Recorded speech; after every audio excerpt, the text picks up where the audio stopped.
À Babylone, au cœur du plus puissant empire de l'époque, vivait Daniel, un homme exceptionnel. Malgré son jeune âge, il s'était rapidement distingué par sa sagesse, son intégrité et sa foi. Inébranlable en Dieu. Le roi Darius, admiratif de ses qualités, le nomma chef parmi les satrapes, les gouverneurs de son royaume. Mais cette élévation suscita la jalousie des autres satrapes et dignitaires qui cherchaient à le discréditer. Pourtant, aucun d'entre eux ne put trouver de faute chez Daniel. Frustrés, ils élaboraient un plan machiavélique. Nous ne trouverons rien contre lui, à moins que ce soit en rapport avec la loi de son Dieu. Ils allaient voir Darius et lui proposaient un décret. Pendant 30 jours, quiconque adresserait une prière à un autre Dieu ou homme que toi, ô roi, sera jeté dans la fosse aux lions. Le roi flatté signa le décret sans réfléchir aux conséquences pour Daniel. Daniel, informé de la loi, aurait pu choisir la discrétion ou la peur. Mais au lieu de cela, il monta dans sa chambre, comme à son habitude, ouvrit les fenêtres qui donnaient sur Jérusalem et s'est mis à prier à genoux 3 fois par jour. Les conspirateurs,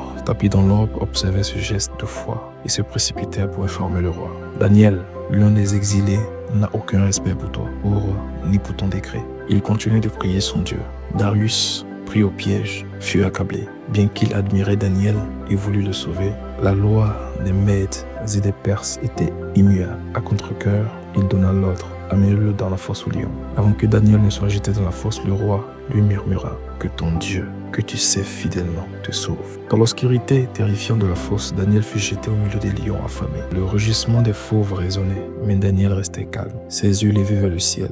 Il pria, confiant que Dieu ne l'abandonnerait pas. Soudain, un ange apparut dans la fosse, une lumière douce émanant de sa présence. L'ange ferma la gueule des lions qui se couchaient docilement autour de Daniel, comme des agneaux. Pendant ce temps, Darius passe une nuit agité dans son palais, incapable de dormir ni de manger. Son esprit était hanté par l'idée d'avoir condamné un homme innocent. À l'aube, Darius se précipita vers la fosse, son cœur lourd d'appréhension. Il cria d'une voix tremblante. Daniel, serviteur du Dieu vivant, ton Dieu a-t-il pu te sauver des lions? Une voix claire et pleine d'assurance lui répondit. Ô roi, vis éternellement. Mon Dieu a envoyé son ange et il a fermé la gueule des lions. Ils ne m'ont fait aucun mal, car je suis innocent devant Dieu et devant toi. Le roi, rempli de joie, ordonna que Daniel soit sorti de la fosse. Les conspirateurs, en revanche, furent jetés dans la fosse. Et avant même qu'ils ne touchent le sol, les lions les dévorèrent. Darius, impressionné par ce miracle, fit proclamer un décret à travers tout son empire, que tous tremblent et craignent le Dieu de Daniel,